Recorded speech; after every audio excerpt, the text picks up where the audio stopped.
সুপ্রিয় বন্ধুগণ, যারা রিটেন স্পোকেন গ্রামার শিখবেন এবং অপরকে শেখাবেন তাদের জন্য আজকের এই ভিডিওতে আলোচনা করব বাংলা অক্ষরে ইংরেজি বানান বা উচ্চারণ কিভাবে হয়।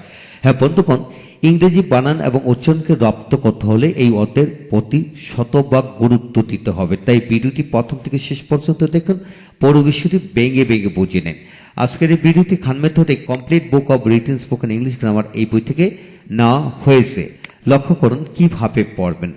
প্রথমে আপনাকে স্বরবর্ণ, পরে ব্যঞ্জন ব্যঞ্জন পড়বেন। স্বরবর্ণ বলতে আমরা স্বর, স্বর, রস্য দীর্ঘ এগুলাকে বুঝি। এখন স্বরতে এখানে তিনটি উচ্চারণ হলো। স্বরাতে তিনটি, রস্যিতে আই হয়, দীর্ঘতে ডাবল ই হয়, আই হয়, আবার ই হয়, রস্যতে ইউ উ ইউ হয়। তো এইভাবে এটাকে আপনাকে লিখে লিখে প্রথম পড়বেন। প্রথম স্বরবর্ণগুলো লিখবেন, প্রতিটা স্বরবর্ণ থেকে এর উচ্চারণ বানানটা কি হবে সেটা অবশ্যই আপনি প্রথম লিখবেন। তারপর আসেন ব্যঞ্জন বর্ণ। ব্যঞ্জন বর্ণগুলো এখানে ক, খ, গ, ঘ, অমর, চ, ছ, বর্গজ এইভাবে। ক দিয়ে দেখা যায় কে সি দিয়ে হয়, আবার খতে ক্যাচ হয়, জিতে গতে জি হয়, ঘতে জিএস হয়, অমতে এন হয় বা এন জি হয়, চতে সিএচ হয়, সতে সি ডাবল এইচ হয়, জতে জে জে জি জে তিনটি হয়। তো এক এক সময় এক একটা ব্যবহৃত হয়।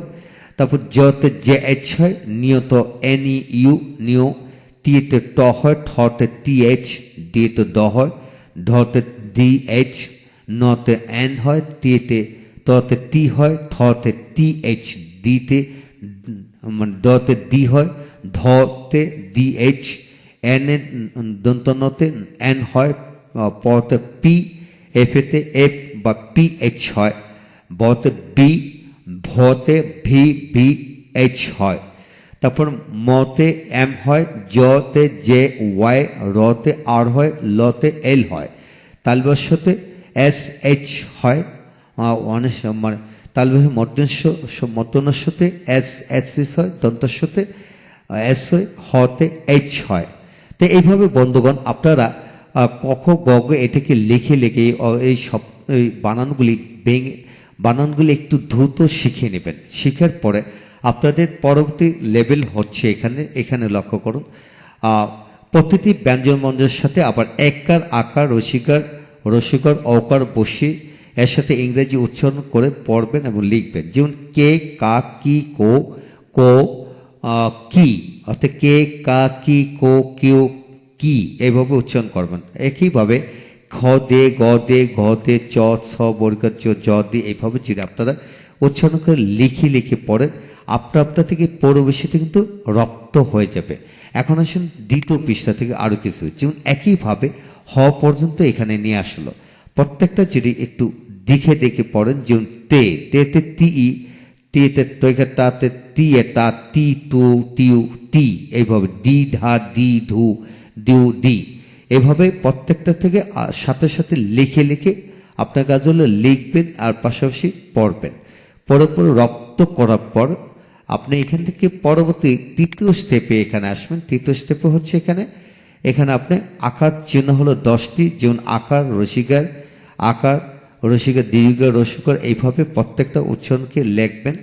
লেখার পর আপনি যে এখানে ম আকার মা, যেমন মা কি হবে, ম ই, ম রস্য দীর্ঘ, রসিকার মি, তারপরে ময় দীর্ঘার মি, ময় দীর্ঘকার, রিকার, মেই, মৌ।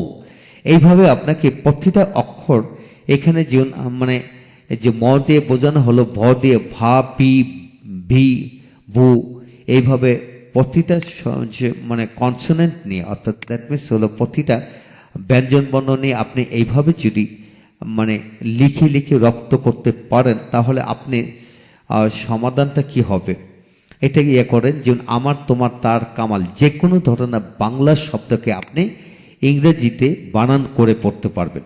তাহলে আপনি প্রথম একটি করে শব্দকে বানান করে লিখবেন, তারপর দুটি শব্দ, তারপর তিনটি শব্দ, চারটি শব্দ, এইভাবে যদি আপনারা ভেঙে ভেঙে বানান করে লিখেন, তাহলে ন্যাচারাল এই বিষয়গুলি আপনার এখানে রপ্ত হয়ে যাবে। হ্যাঁ বন্ধুগণ, এই হলো বিষয়। বানান পদ্ধতি শেখার জন্য আপনি লিখে লিখে পড়তে হয়, তাই আপনি এটা লিখে লিখে উচ্চারণ করে পড়েন, ইনশাল্লাহ সমস্ত জীবনের জন্য এই বিষয়গুলি রপ্ত হয়ে যাবে। হ্যাঁ বন্ধুগণ, এই হলো আজকে বিষয়। এই বিষয় থেকে আমরা কি শিখলাম আবার একটু ভালো করে খেয়াল করি। যেমন আমরা শিখতেছি বাংলা ভাষার যে কোনো বাক্যকে ইংরেজিতে বানান করে কিভাবে লিখব। হ্যাঁ, বানান করে লিখতে হলে আমাকে প্রথমত স্বরবর্ণর প্রতিটি অক্ষরের ইংরেজি বানান কি হবে এবং উচ্চারণ কি হবে, ব্যঞ্জন বর্ণের প্রতিটি ক খ গ ঘ এদের উচ্চারণ কি হবে, এই বিষয়গুলো যে আমি আগে ঠুতস্থ করে ফেলতে পারি। তারপর এটাকে আবার এখানে দেখানো হলো যে প্রতিটাকে আবার কি করবেন, এখানে দেখিয়ে দেওয়া হলো আকার রসিকার দীর্ঘার রসিকার এইগুলো বসে প্রত্যেকটার সাথে যুক্ত করে পড়বেন। যুক্ত করে পরপর ন্যাচারালি পরবর্তীতে কি করবেন, আপনাকে প্রতিটি বাংলা বাংলা অক্ষরের শেষ করে বাংলা শব্দ লিখবেন। শব্দ একটা, একাধিক, দুইটা, তিনটা মিলে যদি আপনি বেশ কয়েকদিন প্র্যাকটিস করেন, সমস্ত জীবনের জন্য বাংলা শব্দগুলোকে ইংরেজিতে বানান করে পড়ার পদ্ধতি আপনি পেয়ে গেলেন। তারপর এই পদ্ধতি পড়ে আপনি ইংরেজি যখন আপনি পড়বেন, প্রতিটা শব্দকে ন্যাচারালি বাংলার মাধ্যমে আপনি বানান করে পড়তে পারবেন। যেমন বেঙ্গলি আলফাবেট, এখানে আলফাবেট এইভাবে আপনি খেয়াল করে পড়লে ইনশাল্লাহ হয়ে যাবে। এই হলো আজকে বিষয়। বন্ধুগণ, আমাদের এই বইটির প্রতিটি পৃষ্ঠা থেকে ভিডিও লেকচার তৈরি করা হচ্ছে। প্রত্যেকটা পৃষ্ঠায় ভিডিও করে দিচ্ছি। যাদের ভিডিও লেকচার দরকার আমাদের সাথে যোগাযোগ করুন, ভিডিও লেকচার নিতে পারেন অল্প মূল্যে। ভালো থাকুন, ঘরে বসে শিখুন, ইনশাল্লাহ এগিয়ে যাবেন। এই হলো আজকে বিষয়। পরবর্তীতে আরো অনেক কিছু গুরুত্বপূর্ণ তথ্য নিয়ে একে একে আমরা ভিডিও দেবো। আমাদের সাথে থাকুন, ইনশাল্লাহ এগিয়ে যাবেন। Thank you very much.